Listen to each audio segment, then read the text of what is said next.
لیکن کوئی حکومت اس کو روکنے کو تیار نہیں. کیوں؟ کہ سب کے اوپر تک سب حصہ لے رہے ہوں گے اس چیز کا. ورنہ تو ملک کی اکانومی برباد ہو رہی ہے، کیوں نہ ہم جاگیں؟ جیسے ڈالرز یہاں سے جب افغانستان کی طرف جاتا رہا تو کوئی نہیں جاگا.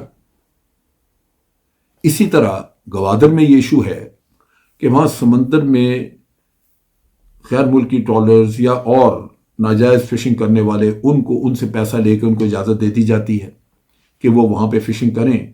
چنانچہ جو لوکل ماہی گیر ہیں وہ بیچارے بے روزگار ہو جاتے ہیں، لیکن کوئی پیسہ کما جاتا ہے. ان چیزوں کی وجہ سے لگتا ہے کہ حقیقتاً ہمارے اندر وہ خوبی کوئی نہیں رہی جو کسی زندہ قوم میں ہوتی ہے. یہ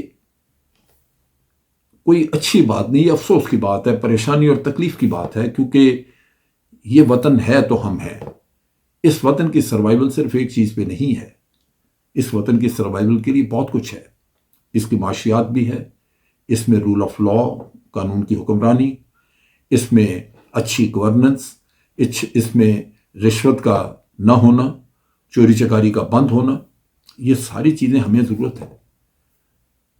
میں حیران ہوتا ہوں اور افسوس بھی ہوتا ہے کہ آج رشوت جو ہے اس کو برا سمجھا نہیں جا رہا.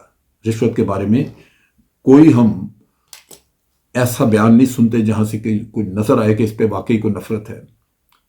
ایک وقت تھا کہ اگر کوئی میجسٹریٹ، جج یا کوئی شخص رشوت کھاتا تھا تو اس کے گھر اس کی بیٹی سے بیاہنے کوئی نہیں جاتا تھا.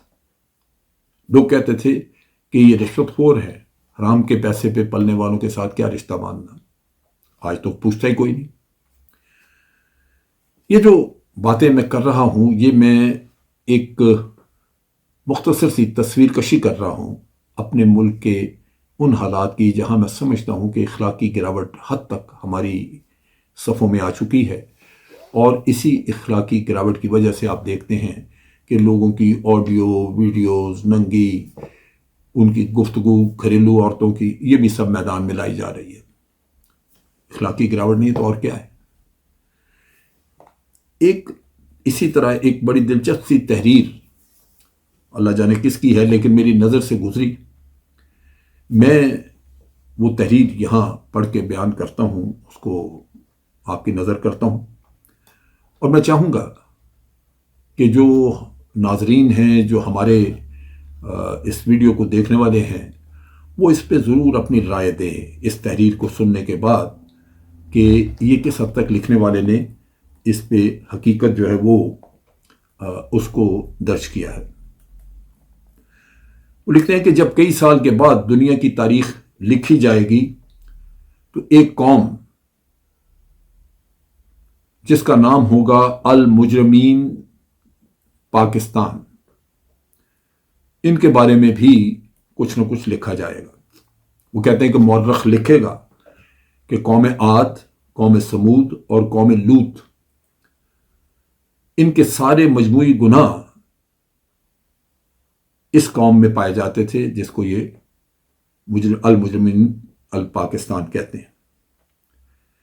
یہ ایک ایسی قوم تھی جو نام تو اللہ کا لیتی تھی مگر مانتی اپنے اپنے اعلی کاروں کی باتوں کا تھی. قرآن کو اپنی کتاب مانتی تھی پر عمل کے لیے انسانی ہاتھ کی لکھی ہوئی کتابوں پر یقین رکھتی تھی.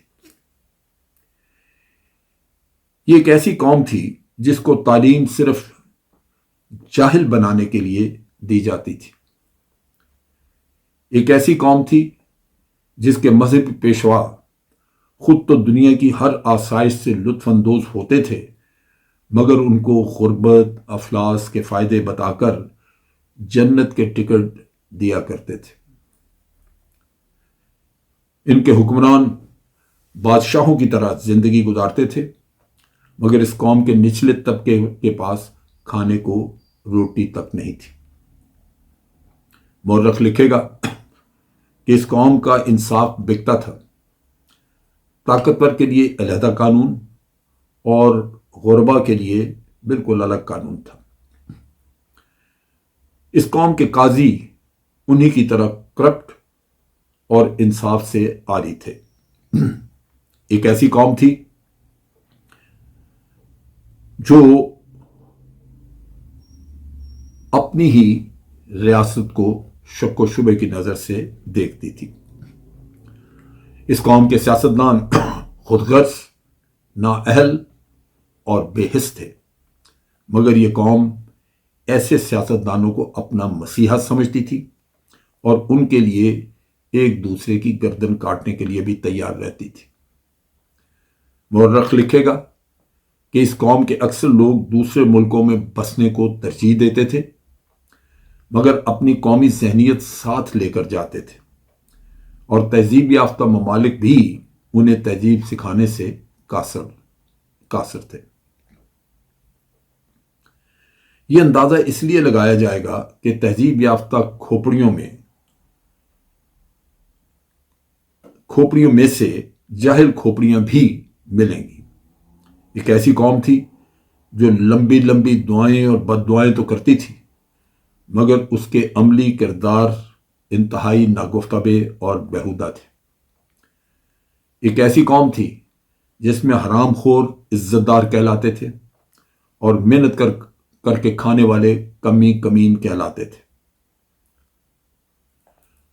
آخر میں وہ لکھتے ہیں کہ آنے والے وقت میں اس قوم کو المجرمین پاکستان کا نام دیا جائے گا۔ کس حد تک یہ درست ہے؟ میں نے تمہید میں ذکر کیا کہ جو ہمارے آج کے اعمال ہیں، جو بے حسی ہے، جو ہم مالی بدعنوانیوں میں ملوث ہیں، اخلاقی بدعنوانیوں میں ملوث ہیں، اپنے دین سے دور ہٹ چکے ہیں، یہ ساری چیزیں بالکل انہی قوموں کے وتیرے بھی تھے جن کے اوپر اللہ تعالیٰ کی طرف سے عذاب آیا۔ دیکھنے کی بات یہ ہے کہ کیا ہم کسی عذاب کے منتظر ہیں، یا ہم عذاب آنے سے پہلے اپنے اعمال درست کر لیں گے تاکہ اس دنیا میں پنپنے کا کوئی جواز ہمارے پاس بھی موجود ہو۔ اب تک کے لیے اتنا ہی۔ افواج پاکستان زندہ باد، پاکستان پائندہ باد۔